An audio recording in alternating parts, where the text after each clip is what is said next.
Frankenstein. En una noche oscura de noviembre concluyó el largo proceso de mis estudios y vi al fin el resultado de mi trabajo.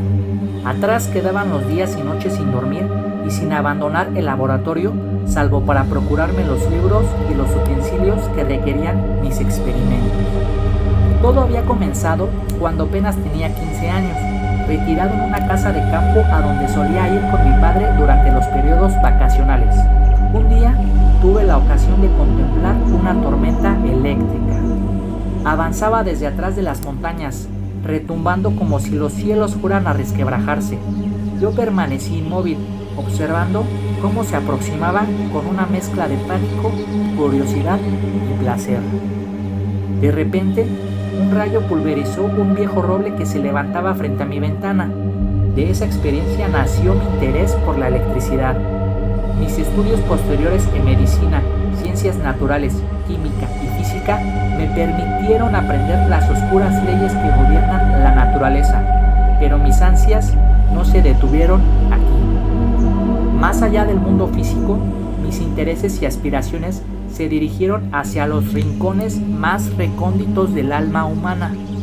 Para mí, el mundo era como un enorme secreto que yo debía descubrir, como un antiguo emblema cuya solución me estaba reservada. Mi inquieto espíritu científico hizo que me preguntara por la fuente de la energía, por el misterio del origen de la vida, pero para comprender las causas de la vida, primero debía desentrañar las razones por las que se corrompe el cuerpo humano.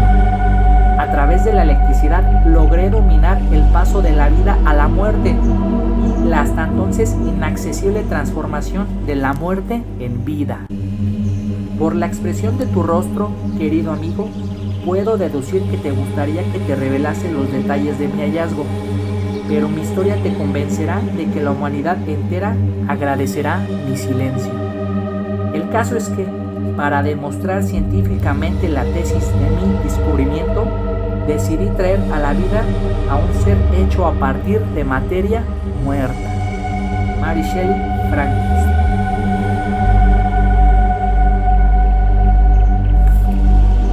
Las brujas. Mientras ella estaba allí, sentada, fumando su maloliente puro y charlando, yo no dejaba de mirarle esa mano a la que le faltaba un pulgar. No podía remediarlo. Me fascinaba y no paraba de preguntarme qué cosas espantosas le habrían sucedido aquella vez en que se encontró con una bruja. Tenía que haber sido algo verdaderamente espeluznante y aterrador, porque, de lo contrario, me lo habría contado. Puede que le hubieran retorcido el pulgar hasta arrancárselo, o quizá le habían obligado a meter el dedo en una cafetera hirviendo hasta que se le coció. O se lo arrancaron de la mano como se hace con una muela. No podía remediar el intento de adivinarlo. Dime qué hacen esas brujas inglesas, abuela. Bueno, dijo ella, chupando su apestoso puro. Su artimaña favorita es preparar unos polvos que convierten a un niño en algún bicho que todos los mayores odian. ¿Qué clase de bicho, abuela? Muchas veces es una babosa, dijo ella. Una babosa es uno de sus preferidos. Entonces los mayores las pisan a las babosas y las apachurran sin saber que son un niño. Eso es absolutamente bestial, exclamé. También puede ser una pulga. Pueden convertirte en una pulga y sin darte cuenta de lo que pasa, tu madre echaría insecticida y adiós. Me estás poniendo nervioso, abuela. Creo que no quiero volver a Inglaterra. Sé de brujas inglesas, continuó ella, que han convertido a niños en faisanes y luego los han soltado en el bosque justo el día antes de que empezara la temporada del caza del faisán. ¡Au!, dije, ¿y los matan? Claro que los matan, y luego les quitan las plumas y los asan y se los comen para cenar. Me imaginé a mí mismo convertido en faisán, volando desesperadamente por encima de los hombres con escopetas, girando y bajando mientras las escopetas disparaban. Sí, dijo mi abuela, a las brujas inglesas les encanta contemplar a los mayores eliminando a sus propios niños. De verdad no quiero ir a Inglaterra, abuela. Claro que no, ni yo tampoco, pero no tenemos más remedio.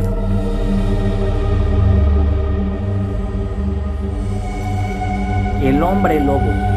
Hace más de 1000 años, durante el reinado de Egoberto el Sajón, vivió en Bretaña una hermosa joven que se llamaba Isolda. Todo el mundo admiraba su bondad y su belleza. La muchacha tenía multitud de pretendientes, pero Isolda había entregado su corazón al conde Haroldo, un joven apuesto y valiente que amaba a la bella Isolda más que a su propia vida y con la que pronto iba a contraer matrimonio. Pero había otro hombre llamado Alfredo que estaba locamente enamorado de la muchacha. Alfredo era el lugarteniente de Haroldo y sentía unos celos terribles de su señor. Un día lo vio ensimismado, pensando. Se acercó a él y le dijo: «Veo que está usted preocupado, señor conde, y me atrevería a decir que es por el retraso de su boda con Isolda. No entiendo por qué no se decide usted a casarse de una vez.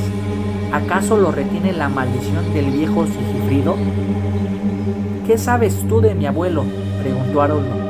«Lo que cuenta la gente, señor», contestó Alfredo.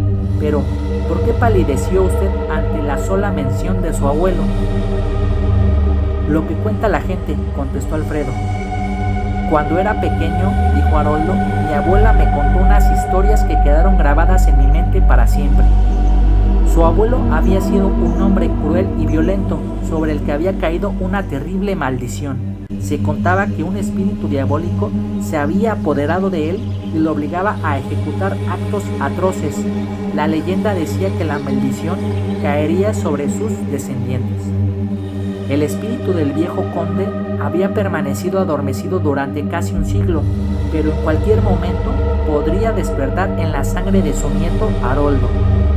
Algo más que había quedado en la leyenda del viejo era una extraña arma que le había regalado una hechicera, una lanza corta de acero, que conservaba intacto su brillo original a pesar del paso de los años. Se decía que su punta jamás podría perder el filo.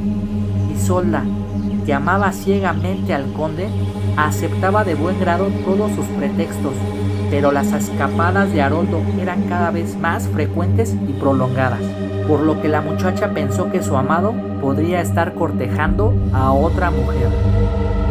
Por las mismas fechas, una horrible bestia había comenzado a asolar la comarca.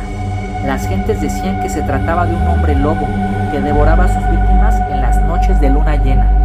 Decían que tenía un aspecto humano durante el día, pero cuando se ocultaba el sol, se transformaba en un lobo y sembraba el terror por donde pasaba.